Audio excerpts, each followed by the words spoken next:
The hashtag relationship topic for today, we will be discussing points of contention. What are they? Where do they come from? What can they cause in your relationship and why it is important for you to manage points of contention? We will call them POCs for short. I do this because I know the majority of you are very undercoached with regards to matters of the heart and relationships. I do it because I know that men were not schooled properly. Not back in the day. We were not schooled yesterday on how to deal with today's women. Our elders didn't see you coming, sisters. Most women were only told not to come home pregnant. That's all the instructions that you guys received. That's why I do this. Some of us were told to follow your heart, which is probably the worst advice you could give a person because you can't help who you like. And sometimes following your heart means ignoring common sense. This is why I do this. I wanted to be able to say something to you, men and women, that could help you better navigate through a culture that is actually creating more confusion than happiness as it pertains to relationships or for fulfillment as it pertains to relationships. We're almost afraid to talk about marriage and or commitment. These words are being almost criminalized. And so I do this because I know deep down inside, we really all want the same things. We would all like a brighter future. 20 years ago, we wanted a brighter future, which would be today. So how did it work out for you?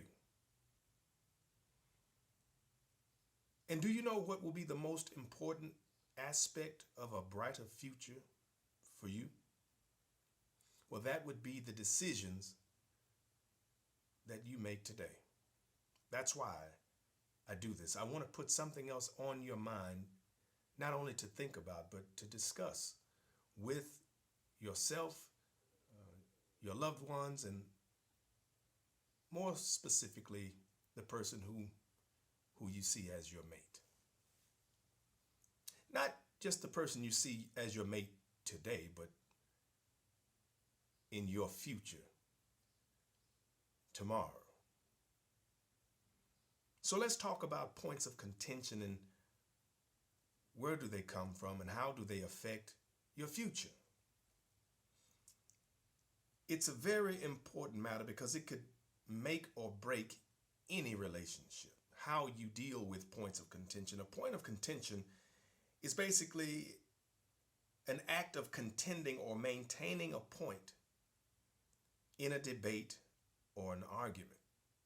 Now, these things happen in every relationship at some point. It's not realistic to think that you will ever be in a relationship and not reach points of contention. Sometimes points of contention can be very, very emotional and heartfelt, things pertaining to uh, members of the family. You like him, but you don't like his family. You don't like his siblings, or you don't like his parents. You may not like his co-workers. You like him. You guys are compatible. You have good chemistry with him, but you don't particularly like his friends. And you really don't care for the things that he likes to do, but you like him. these are points of contention. They come around like clockwork on the calendar. Anytime there's an opportunity to spend time with the extended family and what have you, it may get as deep as you like him, you have good chemistry with him, but you don't really like his kids from a previous relationship. And perhaps you don't care too much for the other parent of those kids from a previous relationship. It can get somewhat complex these days. It's not just a matter of you and him. It's a matter of how you guys navigate through these potential points of contention. Your relationship is going to have to be based on something more than good chemistry. It's going to have to be based on something more than your compatibility to one another.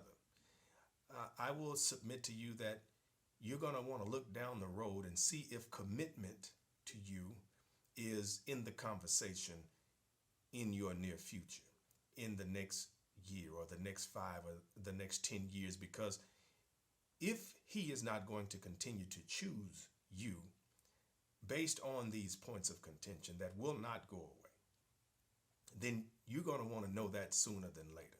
And then that's when you want to use that strength that you say that you have, sister, and that intelligence that you say that you bring to the table, and you want to be smart enough to just let it go. Smart enough to let him walk away. Strong enough to allow him not to be in your life. That could possibly be the best decision that you would ever make as it pertains to a brighter future for you.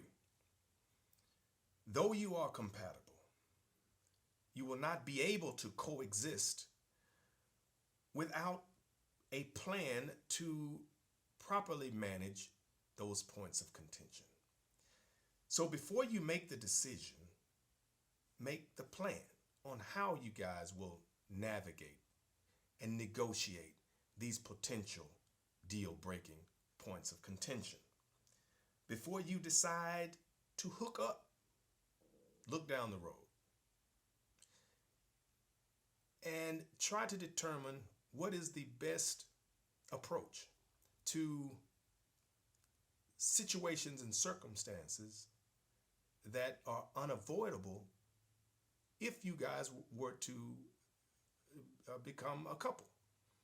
Sometimes points of contention can be as simple as having a somewhat meaningless conversation, that there's a misunderstanding and the conversation becomes something other than what it was intended to be.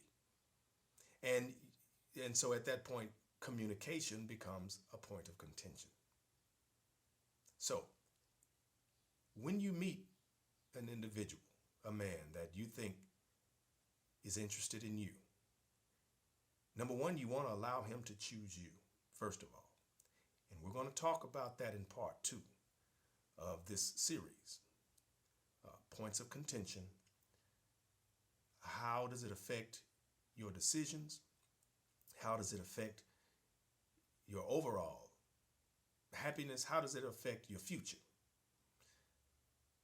And as always, I'm only here to help. But it is a good idea to sit down and go over these potential points of contention on the front end, agree upon a plan on how you guys are going to navigate through these points of contention so that you can be in sync and develop a certain degree of harmony when they come around. There is no cookie cutter method to do this, but sit down in front of him and have an open and honest, transparent, if you will, conversation, if it's possible, with the man who you think is going to choose you, and you will accept him choosing you.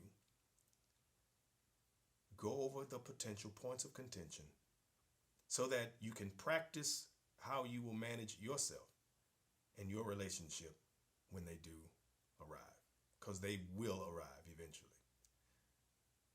All right. I want for you guys what I want for myself. I want you to be happy. I want you to be healthy. I want you to have a life of longevity and fulfillment. But above all these things combined, I wish upon you many, many blessings. I'm looking forward to your response. Stay tuned for part 2 of Points of Contention. My name is Jay Jackson.